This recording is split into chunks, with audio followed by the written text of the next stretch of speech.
Class 9 आप लोग जो है लाइन साइड एंगल पढ़ रहे हैं और ये लाइन साइड एंगल को लेकर के मेरा एक अगला जो है लेक्चर है आज। इससे पहले कुछ लेक्चर्स हो चुके हैं जिसमें मैंने आपको कुछ इसके बेसिक कंसेप्ट बताए हैं और कुछ एक्सरसाइज भी एनसीईआरटी से सॉल्व करी हैं। एक्सरसाइज 6.1 मैंने सॉल्व कर दी थी। आज मैं आपसे एक्सरसाइज 6.2 पर बात करूंगा और इसके जो कंसेप्ट हैं वो मैं पहले आपसे डिस्कस कर चुका हूं, वो आप देख सकते हैं। तो देखिए जो एक्सरसाइज 6.2 है एनसीईआरटी में, उसका जो पहला क्वेश्चन है जिसमें ये कहा गया है कि एक फिगर बना हुआ है जिसमें आपको ये बताया गया है कि ए बी और सी डी पैरेलल लाइन्स हैं। मैंने फिगर बना भी रखा, आप देख सकते हैं। यहाँ पर ए बी और सी डी दोनों पैरेलल लाइन है और ये ट्रांसवर्सल लाइन आप देख सकते हैं। तो आपको एक्स और वाई की वैल्यू फाइंड करनी है। क्वेश्चन आपसे ये कह रहा है कि एक्स और वाई की वैल्यू फाइंड करें। तो कैसे फाइंड होगी एक्स और वाई की वैल्यू, ये समझते हैं। ए बी और सी डी पैरेलल लाइन्स हैं। देखिए एक बात आप बहुत आपको समझ के रखनी चाहिए कि जो एंगल y है वो एंगल x के इक्वल होगा, क्योंकि ये आप समझ सकते हैं कि हमने आपको अल्टरनेट एंगल के बारे में बताया था। तो अल्टरनेट इंटीरियर एंगल आपको मैंने समझाया था। अल्टरनेट इंटीरियर एंगल्स अगर आपको याद हो तो आप ये समझ लीजिए कि x और y जो है अल्टरनेट इंटीरियर एंगल्स हैं, इसलिए ये इक्वल होंगे। यानी कि मैं यहां लिख सकता हूं एंगल x जो होगा वो इक्वल होगा एंगल y के। और क्यों इक्वल होगा आगे मैं लिख सकता हूं अल्टरनेट इंटीरियर एंगल। लेकिन अब बात ये उठती है कि ये x कितना है, कितने डिग्री का है x, ये तो पता चले। तो उस हिसाब से हम y भी बता सकते हैं कि जो x होगा वही y होगा, या y पता चल जाए तो x बता सकते हैं। देखिए y जो होगा, देखा जाए तो यहां पे दो बातें हैं। कई तरह से क्वेश्चन सॉल्व हो सकता है, मतलब बहुत सारे तरीके हैं क्वेश्चन सॉल्व करने के। एक तो मैंने आपको बताया है कि अगर दो लाइन एक दूसरे को, मान लीजिए एक लाइन ऐसे एक लाइन ऐसे, तो ये एंगल और ये एंगल वर्टिकली अपोजिट होंगे, इसलिए इक्वल हो सकते हैं। अगर उस आधार पर देखा जाए तो y जो होगा वो 130 डिग्री के इक्वल होगा, क्योंकि ये एंगल 130 है तो y भी 130 होगा। ये वर्टिकली अपोजिट एंगल हो सकते हैं, तो y की वैल्यू 130 हो सकती है, ठीक है ना। अगर उससे देखा जाए तो x भी 130 हो सकता है। तो एक तरीका तो ये है कि y की वैल्यू 130 होगी और x भी 130 हो जाएगा, क्योंकि y के साथ ये वर्टिकली अपोजिट है। एक दूसरा तरीका हो सकता है, आप ध्यान से देखें तो ये एक स्ट्रेट लाइन है, तो x और 50 को अगर ऐड करेंगे x प्लस 50 डिग्री तो इक्वल आएगा 180 डिग्री, क्योंकि स्ट्रेट लाइन हमेशा 180 डिग्री होती है। तो x की वैल्यू आ जाएगी 180 माइनस 50, तो यानी 130 डिग्री। तो यहां से देखिए x आ जाएगा 130 डिग्री, तो अगर x 130 तो y भी 130। यानी y को फाइंड करके x भी फाइंड किया जा सकता है, या x को फाइंड करके y फाइंड किया जा सकता है। तो अगर एंगल x जो है वो 130 डिग्री है तो एंगल x इक्वल हो गया एंगल y और इक्वल हो गया 130 डिग्री। आपको वैल्यू पता चल गई, ठीक है ना। आपसे कहा गया था ना x और y की वैल्यू फाइंड करें, तो x होगा 130 डिग्री और y भी कितना होगा, 130 डिग्री होगा। तो बहुत सिंपल सा क्वेश्चन था। चलिए इसे जल्दी से नोट कर लें तो हम आगे बढ़ते हैं।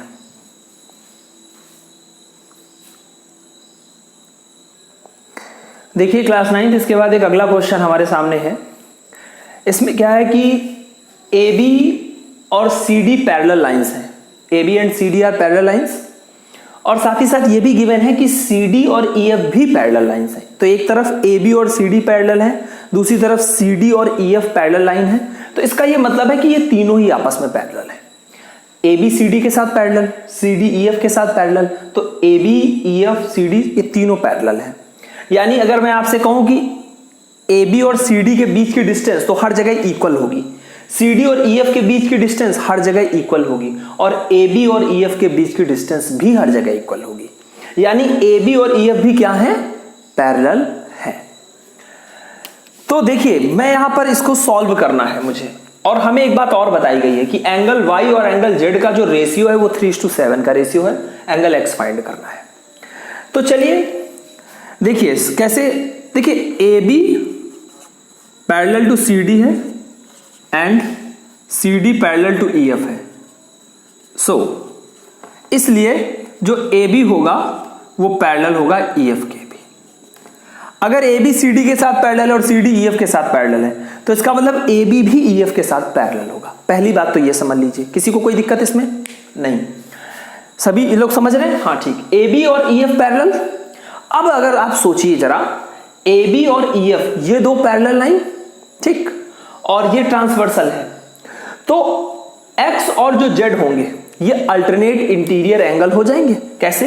ये दो पैरेलल लाइन, ये ट्रांसवर्सल, थोड़ा सही से बनाता हूं, ये ट्रांसवर्सल, तो ये एंगल और ये एंगल जो होते हैं ये अल्टरनेट इंटीरियर होते हैं। अगर ये एक्स है और ये जेड है, ये ए बी है और ये क्या है, ई एफ है, तो एक्स और जेड क्या हो जाएंगे, अल्टरनेट इंटीरियर, और ये आपस में इक्वल होंगे। यानी मैं यहां पे ये कह सकता हूं, क्या कह सकता हूं कि, तो मैं कह सकता हूं x इक्वल हो जाएगा z के, और यहां पर मैं लिख सकता हूं अल्टरनेट इंटीरियर। मैंने आपको अल्टरनेट इंटीरियर का बता रखा है ना कौन से एंगल होते हैं, इसलिए x जो होगा वो z के इक्वल हो जाएगा। अब अगर ऐसा है कि x z के इक्वल हो जाएगा तो जरा समझते हैं भाई x को z के इक्वल रखने से क्या फायदा होता है, हमारा कुछ फायदा होता है क्या? होता है। अगर x z के इक्वल हो जाएगा तो यानी ये z और ये क्या, y। बात समझिए, ये x है और ये y है, वैसे तो ये x है और ये y है। एक बात और ध्यान से समझ लीजिए, x इक्वल z हो गया। अब अगर ए बी और सी डी पैरेलल है, ठीक है ना, A B parallel to C D, so हम एक बात कह सकते हैं x plus Y equal 180 degree. क्यों? इसको मैं कह सकता हूं को इंटीरियर एंगल। आपको मैंने बताया था कि जब दो लाइन पैरेलल होती हैं तो जो ट्रांसवर्सल लाइन होती है उसके एक साइड के जो एंगल होते हैं इंटीरियर एंगल, एक साइड के इंटीरियर एंगल को को इंटीरियर कहते हैं, और इनका सम हमेशा 180 डिग्री होता है। तो x और y का सम 180 डिग्री। अच्छा, x जो है वो z के इक्वल है, तो यानी कि मैं कह सकता हूं z plus Y equal 180 degree. अब आप देखिए z और y का रेशियो कितना है, y और z का रेशियो 3:7 का है। यानी देखिए रेशियो को कैसे सॉल्व कर सकते हैं, y की वैल्यू हो सकती है 3a तो z की वैल्यू हो सकती है 7a, क्योंकि y और z का रेशियो क्या है, 3:7 का है। तो y इक्वल हो सकता है 3a, तो z इक्वल हो सकता है कितना, 7a। ये कांस्टेंट इसमें ले लेते, कोई रेशियो दिया गया ना, तो y इक्वल हो सकता है 3a तो z हो सकता है 7a, तो यहां पर रख दीजिए 7a plus 3a equal 180 degree. तो 10a इक्वल हो जाएगा 180, तो a इक्वल आ जाएगा 18। अब अगर a इक्वल 18 है तो z इक्वल कितना है, 7a, यानी कि z इक्वल हो जाएगा 7 इंटू a, और 7 इंटू a मतलब कितना, 18, ठीक है ना, 126 डिग्री ये z आया। और z किसके इक्वल है, x के, तो x भी कितना आ गया, 126 डिग्री। यही पूछा गया था आपसे। बहुत ध्यान से समझिए मैंने क्या किया हुआ है, बहुत आसान क्वेश्चन है लेकिन बहुत मन से समझिए। ए बी और सी डी पैरेलल है और सी डी और ई एफ पैरेलल है, मतलब ए बी और ई एफ भी पैरेलल होंगे। और अगर ए बी और ई एफ पैरेलल होते हैं तो एक्स और जेड अल्टरनेट इंटीरियर एंगल हो जाएंगे और ये आपस में इक्वल होंगे। तो अगर इक्वल होंगे तो यानी कि x इक्वल जेड मैंने लिखा इसलिए अल्टरनेट इंटीरियर एंगल, ये इक्वल होंगे। तो अगर इक्वल होंगे, चलिए अच्छी बात है, हम समझ गए इक्वल हैं। दूसरी तरफ हम एक बात और कह सकते थे कि भाई ए बी और सी डी पैरेलल है तो मतलब x और y का सम 180 डिग्री होगा। x और y का सम कितना होगा, 180 डिग्री होगा। मैंने लिखा x प्लस वाई इक्वल 180, लेकिन दूसरी तरफ x किसके इक्वल है, z के, यानी x को मैं z लिख सकता हूं। क्यों? क्योंकि x z के इक्वल है तो मैं x को z लिख सकता हूं। क्यों इक्वल है x z के, मैंने रीजन भी दिया है, ऐसा नहीं कि मैंने यूं ही बोल दिया x इक्वल z, नहीं, मैं बता रहा हूं कि वो अल्टरनेट इंटीरियर एंगल है इसलिए इक्वल है। तो x की जगह z लिख दिया। अब z और y का रेशियो देखिए ना, y और z का रेशियो 3:7 का है, यानी y की वैल्यू 3a तो z की वैल्यू कितनी, 7a। y की वैल्यू अगर 3a तो z की वैल्यू 7a, तो यानी कि z की जगह 7a रख दिया, y की जगह 3a इक्वल 180, 10a इक्वल 180, तो a की वैल्यू 18 आ गई। अब जब a की वैल्यू 18 आ गई तो z की वैल्यू अभी आपने देखा 7a थी, यानी 7 इंटू 18, तो 7 इंटू 18 करेंगे तो कितना आएगा, 126 डिग्री। तो z किसके इक्वल है, x के, तो यानी अगर z 126 डिग्री तो x भी 126 डिग्री है ना। Simple question. चलिए इसको नोट करें, हम आगे बढ़ते हैं, जल्दी से नोट करें। देखिए क्लास 9th, इसके बाद अगला जो क्वेश्चन है जिसमें आपको ये बताया गया है, फिगर मैंने बना रखा है, क्वेश्चन है आपके सामने जिसमें ए बी और सी डी पैरेलल लाइंस हैं, ए बी और सी डी। इसके अलावा ई एफ जो है वो सी डी पर परपेंडिकुलर है। परपेंडिकुलर मतलब ई एफ सी डी के साथ 90 डिग्री का एंगल बनाता है। ये देखिए ये ई एफ है और ये सी डी पर 90 डिग्री एंगल बना रहा है। मतलब ये देखिए मैंने यहाँ पर ये इस तरह बना रखा है ना, ये बता रहा है कि 90 डिग्री का एंगल है। लेकिन एक बात मैं आपको बता दूं, दोनों लाइन पैरेलल है, मतलब अगर ये 90 है तो ये भी 90 है और ये भी 90 है और इस तरह इधर भी 90 है। ये याद रखिएगा, बस इतना ध्यान रखने की जरूरत है आपको, क्योंकि ये दोनों लाइन क्या है, पैरेलल है, तो इसलिए सब 90 है। अब आपको एक बात और दी गई है, एंगल जीईडी, ये एंगल 126 डिग्री दिया गया है। तो आपको एंगल एजीई, जीईएफ, एफजीई, ये सारे एंगल फाइंड करने हैं। क्या किया जाए और कैसे किया जाए, इसको थोड़ा समझते हैं। देखिए थोड़ा सा एक काम करता हूं मैं, थोड़ी देर के लिए इसको हटा दूं, थोड़ी देर के लिए समझने के लिए केवल आपके। आप देखिए ध्यान से समझिएगा बात को, इसको मैंने भी थोड़ी देर के लिए परपेंडिकुलर हटा दिया, बाकी चीजें समझते हैं। एंगल जीईडी 126 है, जरा ध्यान से देखिए जीईडी कहां पर है, जीईडी यानी ये एंगल पूरा कितना डिग्री है, 126 डिग्री। अब एक बात बताइए, ए बी और सी डी पैरेलल लाइंस है, गिवन है, ये ट्रांसवर्सल हुई, तो ये एंगल कहीं ना कहीं इस एंगल के इक्वल होगा, जिसे अल्टरनेट इंटीरियर कहा जाएगा ना।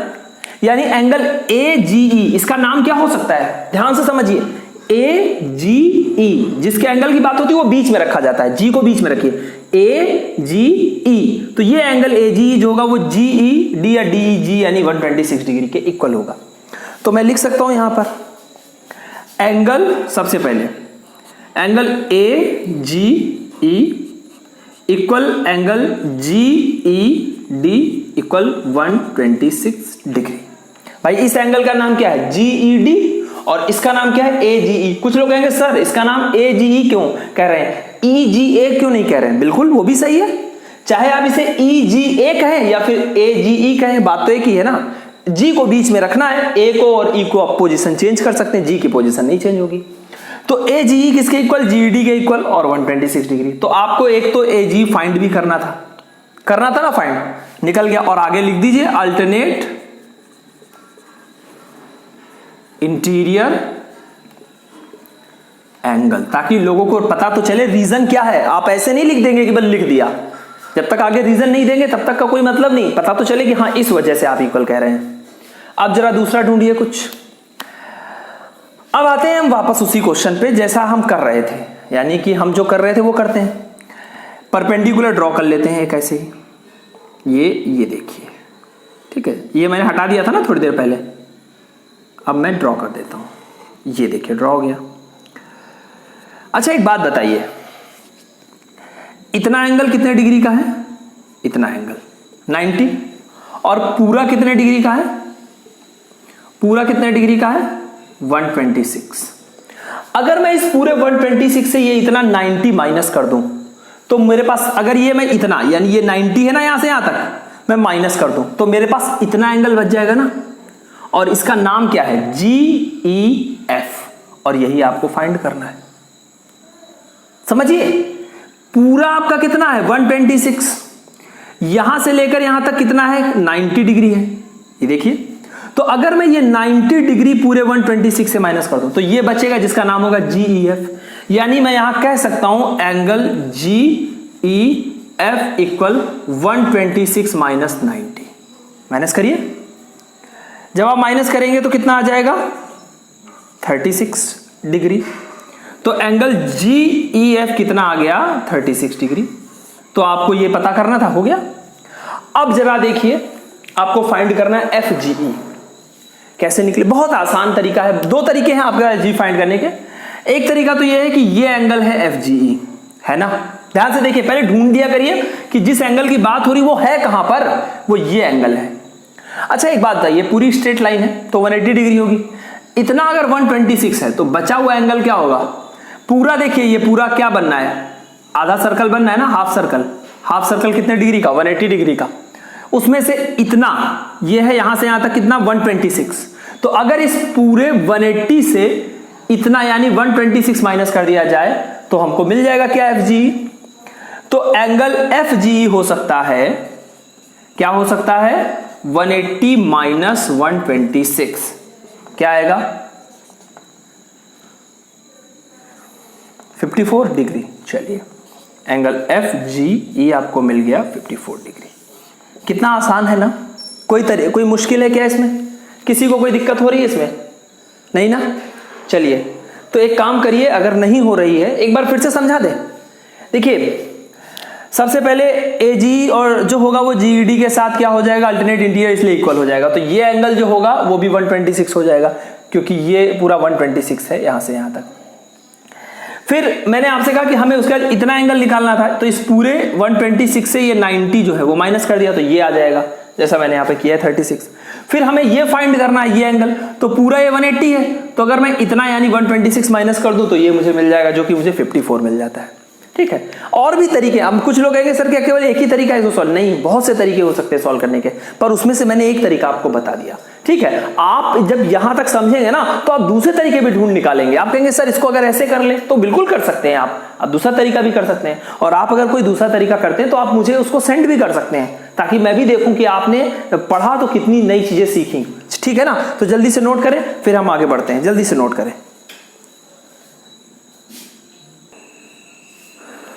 देखिए क्लास 9th, इसके बाद एक और क्वेश्चन है।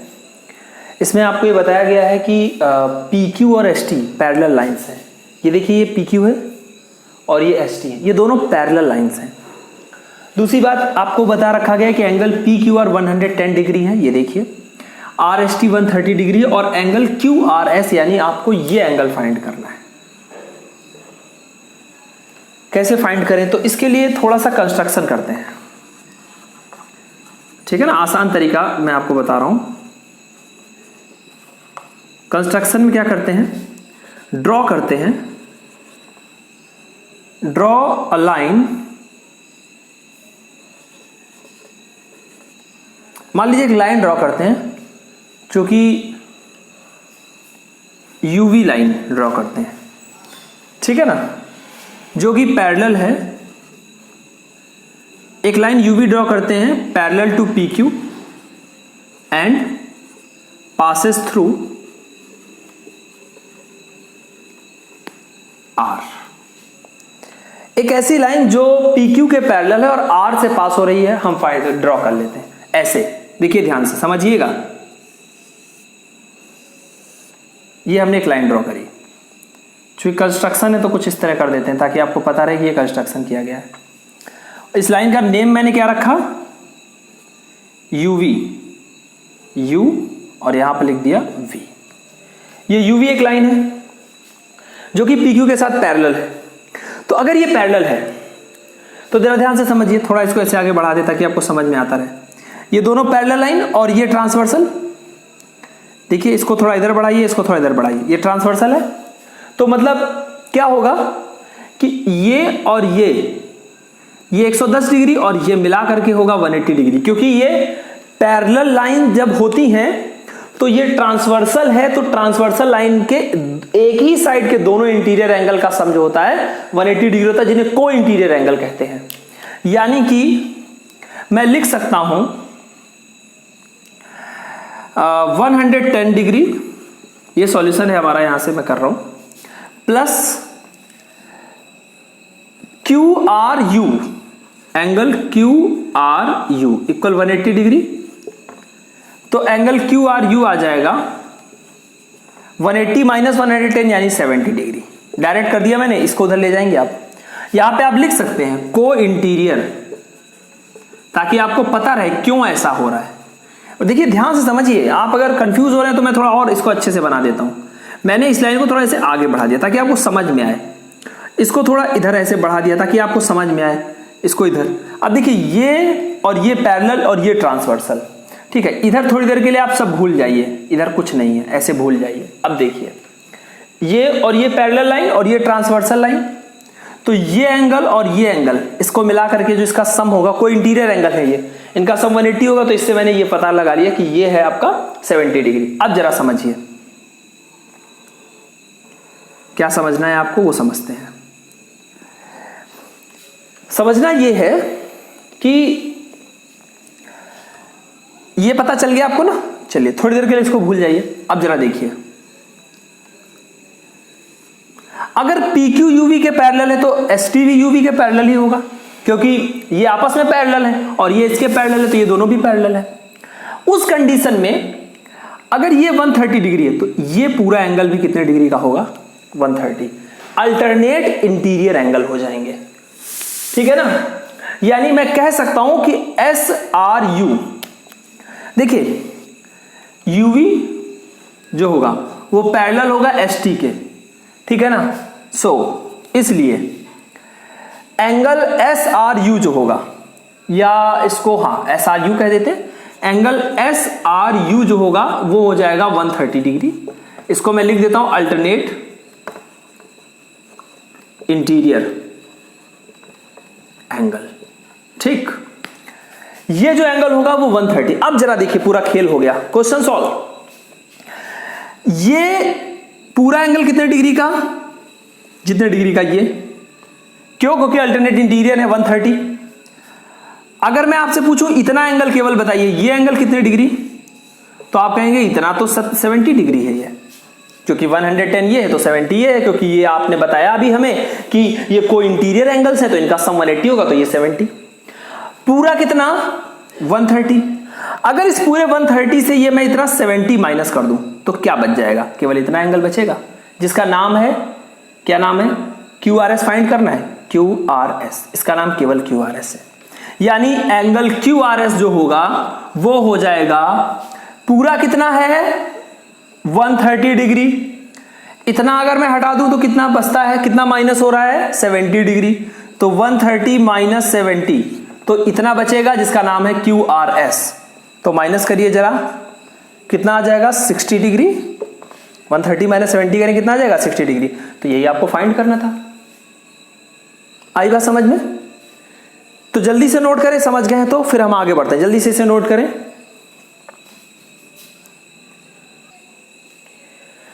क्लास 9 देखिए, इसके बाद जो अगला क्वेश्चन है उसे समझते हैं।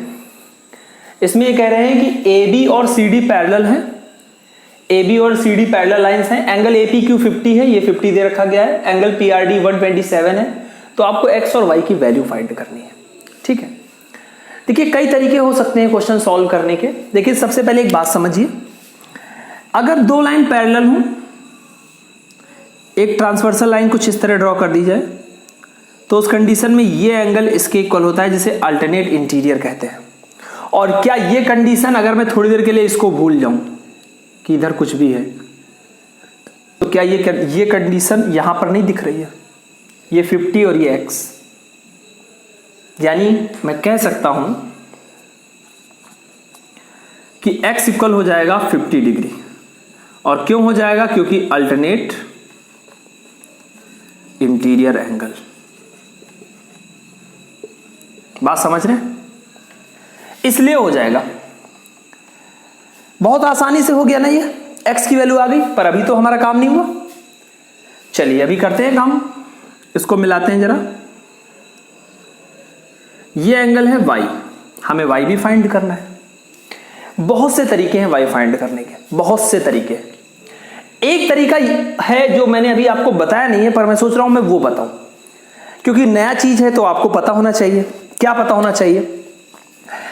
देखिए क्या पता होना चाहिए, अगर मैं ट्रायंगल बनाऊं, उसकी किसी भी एक साइड को थोड़ा सा बढ़ा दूं, मैंने यहां पे एक साइड को बढ़ा दिया है, तो ये जो एंगल बन गया इसको कहा जाएगा एक्सटीरियर एंगल। क्या कहा जाएगा? Exterior angle. और किसी भी ट्रायंगल में जो एक्सटीरियर एंगल होता है वो अपोजिट के दो इंटीरियर एंगल के सम के इक्वल होता है। मतलब अगर मैं आपसे कहूं कि ये Y है, ये X है, तो इन दोनों का जो सम होगा वो ये होगा X प्लस Y। हमेशा याद रखिए, ट्रायंगल में तीन एंगल हैं, एक ये और एक ये, पर इसको छोड़ दीजिए, अपोजिट के, ये वाला नहीं, इसके अपोजिट में जो एंगल हो, यानी कि ये दोनों, इनका सम हमेशा इस एक्सटीरियर एंगल के इक्वल होगा। ये हमेशा हर ट्रायंगल में लगता है। इसे एक्सटीरियर एंगल थ्योरम कह सकते हैं। तो उसी थ्योरम से अगर देखा जाए तो यहां पर क्या ऐसा नहीं हो रहा है? देखिए ये ट्रायंगल है और ये साइड थोड़ा बड़ी हो गई तो ये एक्सटीरियर एंगल हो गया। यानी अगर मैं यहां पर लिख दूं x plus Y equal 127 degree तो कुछ गलत नहीं है। और क्यों? क्योंकि बाई एक्सटीरियर एंगल थ्योरम। वैसे और भी बहुत से तरीके हैं, पर मैंने आपको एक तरीका बताया, ठीक है। x plus Y equal 127। अब जरा देखिए, x की वैल्यू 50 है, 50 प्लस वाई इक्वल 127 डिग्री, तो y इक्वल आ जाएगा 127 माइनस 50। कितना आ जाएगा? 77, है ना? देख लीजिएगा। तो y इक्वल आ गया 77 डिग्री, और आपसे यही तो पूछा गया था। तो मैंने एक नई चीज जोड़ दी यहां पर, एक्सटीरियर एंगल थ्योरम। और आप लोगों को सबको ये बात ये याद रखना चाहिए। याद रखेंगे तो कई सारी जगह पर आपको मदद मिलेगी, जल्दी क्वेश्चन आप सॉल्व कर पाएंगे। वैसे और भी तरीके हैं इसको सॉल्व करने के, ऐसा नहीं कि ये आखिरी तरीका है।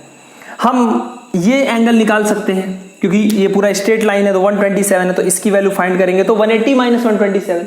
जब ये आ जाएगा और ये आ जाएगा और y नहीं पता होगा तो ट्रायंगल के तीनों एंगल का सम 180 होता है, तो ये प्लस ये प्लस ये 180 लिख के y निकाला जा सकता है। या और तरीके हो सकते हैं कि अगर ये 127 है तो ये पूरा 127 होगा। क्यों? क्योंकि ये क्या है? दो पैरेलल लाइन और ये ट्रांसवर्सल है, तो अल्टरनेट इंटीरियर से ये 127 है तो ये है 50 प्लस वाई। तो एक तरीका ये भी हो सकता है कि 50 प्लस वाई इक्वल 127 डिग्री, तो वाई इक्वल आ जाएगा 127 माइनस 50। वो भी वही चीज जो वहां कर रहा हूं मैं। तो चाहे तो वो एक्सटीरियर एंगल थ्योरम से कहिए या फिर और तरीके हो सकते हैं। तो मैंने आपको एक नई चीज बतानी चाहिए, इसलिए मैंने आपको ये तरीका बताया। चलिए इसे नोट करें। आप सब समझ रहे हैं? सबको, किसी को कोई दिक्कत तो नहीं? सारे लोग समझ रहे हैं? चलिए बहुत अच्छी बात है, समझ रहे हैं। जल्दी से नोट करें, हम आगे बढ़ते। देखिए क्लास 9, इसके बाद एक और क्वेश्चन है, बहुत ही ध्यान से समझिएगा क्वेश्चन को। क्वेश्चन में कह रहे हैं कि PQ और RS दो मिरर हैं, मिरर, वो भी पैरेलल मिरर्स हैं। देखिए ये PQ, ये RS, ये दोनों पैरेलल मिरर हैं। जैसे एक मिरर ये, एक मिरर ये, ऐसे रख दिया जाए, दोनों पैरेलल मिरर बना लिए जाए। अब क्या होता है, एक लाइट रे है। अच्छा आपको पता है कि अगर लाइट रे मिरर पर आएगी, मिरर पर लाइट जैसे ही पड़ेगी तो वो रिफ्लेक्ट हो जाएगी। होता है ऐसा कि नहीं होता है? रिफ्लेक्शन पढ़ा है आप सबने, लॉज ऑफ रिफ्लेक्शन पढ़ा होगा, 8th क्लास में पढ़ के आऊंगा। आप 9th में बैठे हैं तो 8th में भी आपने ये चीजें पढ़ी होंगी, फिजिक्स में या साइंस में आपने थोड़ा बहुत पढ़ा होगा, या नहीं जानते हो तो मैं आपको बताऊंगा। तो क्या है कि AB जो है वो एक लाइट रे है, जो कि एक PQ एक मिरर है जिससे जाकर के टकराती है, स्ट्राइक करती है। जैसे ही स्ट्राइक करेगी वो रिफ्लेक्ट हो जाएगी, रिफ्लेक्ट होने के बाद वो BC रे बन जाती है। अच्छा जब वो आती है तो C पॉइंट पर वो दूसरे मिरर से स्ट्राइक करती है और फिर वो रिफ्लेक्ट हो जाती है। तो आपको ये प्रूव करके दिखाना है कि जो AB और CD हैं ये दोनों पैरेलल है। और आपको पता है कि AB, देखिए AB को कहा जाएगा इंसिडेंट रे, तो BC को कहा जाएगा क्या? Reflected ray. तो AB incident ray, BC reflected ray. लेकिन जो BC सॉरी रिफ्लेक्टेड रे है वो RS के लिए क्या हो जाती है? इंसिडेंट रे बन जाती है। जो BC रिफ्लेक्टेड रे है वो RS के लिए क्या बन जाती है? इंसिडेंट रे बन जाती है। और ये CD, काफी गर्मी है यहां पर, और CD क्या होती है? वो रिफ्लेक्टेड रे हो जाती है। किसके लिए? इसके लिए। तो समझते हैं, ठीक है ना? चलिए जल्दी जल्दी समझते हैं, क्योंकि कुछ फैन वैन असर नहीं कर रहा है। तो प्रूव हमें करना है कि AB और CD क्या है? पैरेलल है। क्या हो सकता है, कैसे ये सॉल्व होगा? जरा बहुत बहुत इसको मन से समझिएगा। क्या मन से समझना है? आप सबको लॉज ऑफ रिफ्लेक्शन पता हो तो मान लीजिए जिस पॉइंट पर ये इससे स्ट्राइक कर रही है, अगर मैं इस पॉइंट पर एक परपेंडिकुलर ड्रॉ कर दूं, परपेंडिकुलर मतलब जो 90 डिग्री का एंगल बनाएगा, ठीक है, इस तरह से मैंने ड्रॉ कर दिया। हालांकि ये 90 डिग्री का एंगल बना रहा है, और मान लेते हैं ये E पॉइंट है जिस पर ये इससे मिल रहा है। तो एक बात समझ लीजिए, ये इंसिडेंट रे और ये नॉर्मल, परपेंडिकुलर जो ड्रॉ किया ये नॉर्मल, और ये रिफ्लेक्टेड रे। अगर आपने लॉज ऑफ रिफ्लेक्शन पढ़े होंगे तो उसमें पढ़ा है कि जो एंगल ऑफ इंसिडेंस होता है वो एंगल ऑफ रिफ्लेक्शन के इक्वल होता है। मतलब ये जो एंगल होगा वो इस एंगल के इक्वल होगा, ठीक। इसको मैं बोल सकता हूं I1, ये I1 है, और ये मान लीजिए R1 है। आई से मतलब इंसिडेंस एंगल, आर मतलब एंगल ऑफ रिफ्लेक्शन, तो रिफ्लेक्शन है, रिफ्लेक्शन ही तो है ना ये आर। तो मैं कह सकता हूं I1 किसके इक्वल है, R1 के इक्वल है। बात समझिएगा, मैं बोल सकता हूं कि I1 किसके इक्वल है, R1 के इक्वल है। तो हम कह सकते हैं एंगल I1 जो है वो इक्वल है एंगल R1 के, और यहां लिख सकता हूं लॉ ऑफ रिफ्लेक्शन। रिफ्लेक्शन का लॉ ये कहता है कि ऐसा होता है। ठीक, किसी को कोई दिक्कत नहीं, ठीक समझिएगा बात को। एज इट इज यहां पर भी एक काम करिए। लेकिन अच्छा एक बात मैं आपको बताऊं, आपने चूंकि परपेंडिकुलर ड्रॉ किया है ना, तो कंस्ट्रक्शन हुआ है तो मैंने लिखा नहीं है। चलिए मैं कंस्ट्रक्शन लिख देता हूं पहले, फिर मैं ये बात लिखूंगा इसे, लेकिन कंस्ट्रक्शन के बाद। तो मैं पहले कंस्ट्रक्शन लिख देता हूं। ड्रॉ अ परपेंडिकुलर, कहां से ड्रॉ करना है, draw a perpendicular from E, draw a perpendicular, या ऐसे कर लीजिए, draw line B perpendicular to P Q. मैंने एक बी लाइन ड्रॉ करी जो कि पी क्यू पर परपेंडिकुलर है। हालांकि अगर पी क्यू पर परपेंडिकुलर है तो वो आर एस पर भी परपेंडिकुलर ही होगी, याद रखिएगा। ये अगर यहां पे 90 बना रही तो यहां भी 90 बनेगा, ठीक है ना, क्योंकि दोनों पैरेलल लाइन है। इसी तरह हम सी से एक परपेंडिकुलर ड्रॉ करते हैं, और जो कि क्या होगा कि मान लीजिए कि ये एफ है एंड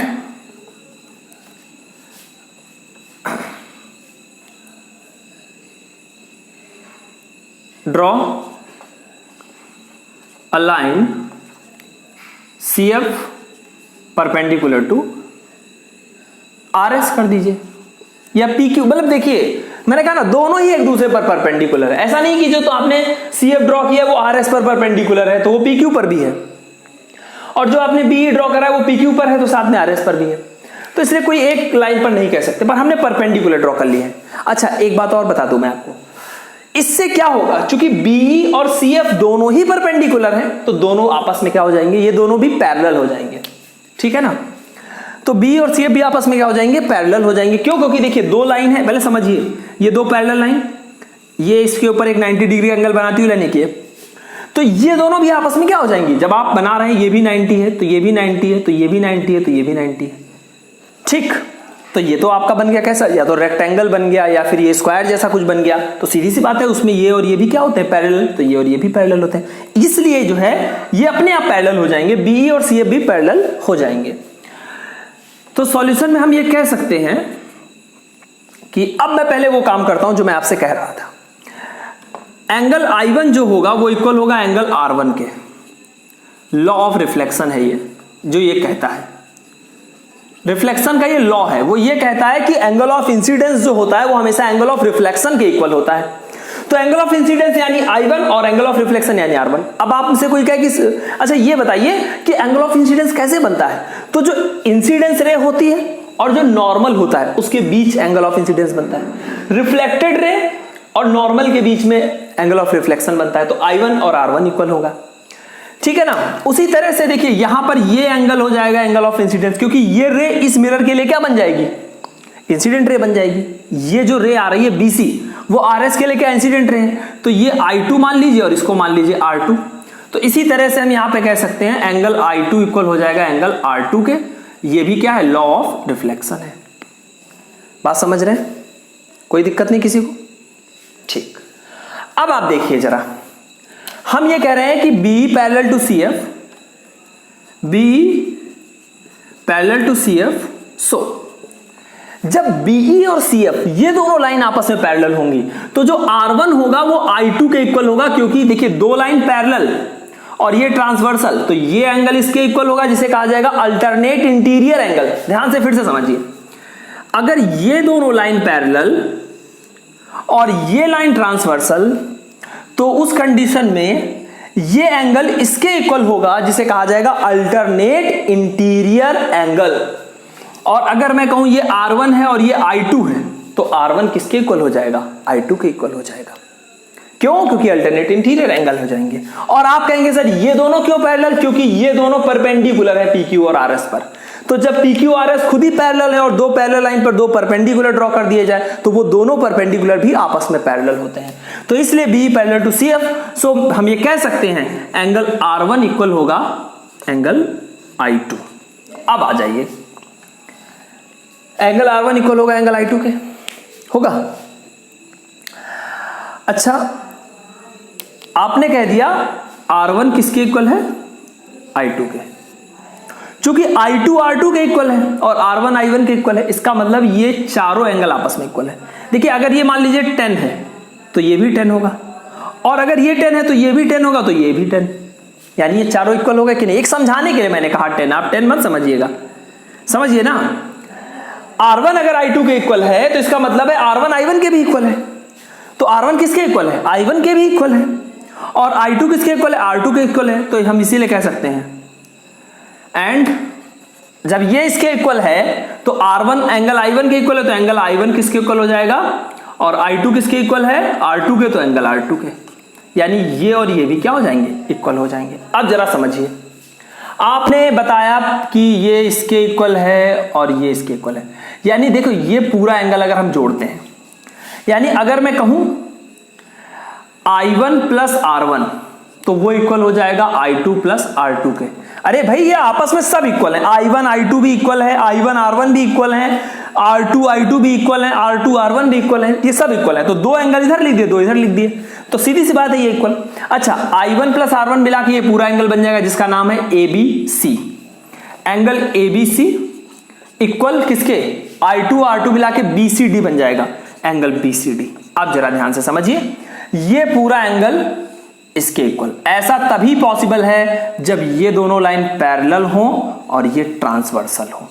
ऐसा तभी पॉसिबल हो सकता है, तब ये अल्टरनेट इंटीरियर होंगे, तभी इक्वल हो सकते हैं। जब आप कह रहे हैं कि ये पूरा एंगल इस पूरे एंगल के इक्वल है, तो इसका मतलब है कि ये दोनों पैरेलल लाइन है और ये ट्रांसवर्सल है। तो ये कंडीशन आने का मतलब है, तो आप लिखेंगे इट इज पॉसिबल, ये हटा देता हूं मैं, वेल कब? AB parallel to CD and BC is transversal. ठीक है ना? तो AB पैरेलल टू CD तो आ गया ना, यही तो आपको प्रूव करना था। ये देखिए, एक बार फिर से समझते हैं। सबसे पहली बात तो हमने दो परपेंडिकुलर ड्रॉ किए, ये ध्यान में रखना है। कौन कौन से? BE और CF। और ये दोनों परपेंडिकुलर आपस में पैरेलल भी हो जाएंगे क्योंकि ये दोनों लाइन पैरेलल है। इतनी बात आपको ध्यान में पहले से रखनी है। I1 R1 के इक्वल क्यों है? Law of reflection. I2 R2 के इक्वल क्यों है? Law of reflection. लेकिन दूसरी तरफ चूंकि BE और CF आपस में पैरेलल है तो R1 I2 के इक्वल हो जाएगा क्योंकि अल्टरनेट इंटीरियर है। ठीक है ना? ये R1 क्यों है इक्वल हो जाएगा? अल्टरनेट। ठीक है, अल्टरनेट ही खाली लिख दे रहा हूं मैं, समझ लेंगे आप। ठीक है ना? और चूंकि ये इक्वेशन हमें कुछ बता रही है और ये अल्टरनेट होगा तो इसका मतलब ये भी इक्वल हो जाएंगे। फिर हमने क्या किया? प्लस कर दिया। क्या? I1 R1 ये प्लस ये कर दिया, उधर ये प्लस ये कर दिया। चूंकि ये दोनों आपस में भी इक्वल है, ये इसके भी इक्वल है, ये इसके भी इक्वल है, ये इसके भी इक्वल है, ये इसके भी इक्वल है, मतलब ये सब इक्वल है। मतलब अगर मैं कहूं ये 30 डिग्री है तो ये भी 30 डिग्री, तो ये भी 30 डिग्री, तो ये भी 30 डिग्री। तो इसका मतलब ये है कि अगर ये 30 तो ये 30 तो 60, ये 30 तो 60, कोई दिक्कत ही नहीं हमारे पास, ये इक्वल कह सकते हैं। तो मैं कह सकता हूं I1 plus R1 equal I2 plus R2। लेकिन I1 प्लस R1 को आप लिख सकते हैं ABC और I2 प्लस R2 क्या लिख सकते हैं? BCD। और ABC इक्वल BCD ये तभी कहा जा सकता है जब ये दोनों लाइन पैरेलल हो और ये लाइन क्या हो? ट्रांसवर्सल हो, तभी ये अल्टरनेट इंटीरियर होंगे और इक्वल होंगे। अदरवाइज और कोई रास्ता ही नहीं है। ये दो लाइन और एक ऐसे लाइन खींची है और आप कह रहे हैं नहीं ये पूरा एंगल इसके इक्वल है, तो ये तो तभी हो सकता है जब ये दोनों पैरेलल हो और ये ट्रांसवर्सल हो। तो मैंने लिखा it is possible when AB parallel to CD and BC is transversal. तो BC ट्रांसवर्सल होने दीजिए, वो तो है भी, तो इसका मतलब AB और CD पैरेलल है। ठीक है ना? तो इस तरह से क्वेश्चन सॉल्व करेंगे। देखिए इस एक्सरसाइज में 6 क्वेश्चन थे जो मैंने आपको बारी बारी से बताए और आप सबने बहुत मन से समझा भी, मैंने देखा। ठीक है ना? जो सामने बैठे पढ़ रहे हैं या जो भी मेरा ये वीडियो देख रहे हैं, बहुत मन से समझिएगा। आपको समझ में आया है तो बिल्कुल सब्सक्राइब करिए, चैनल अगर नहीं कर रखा है।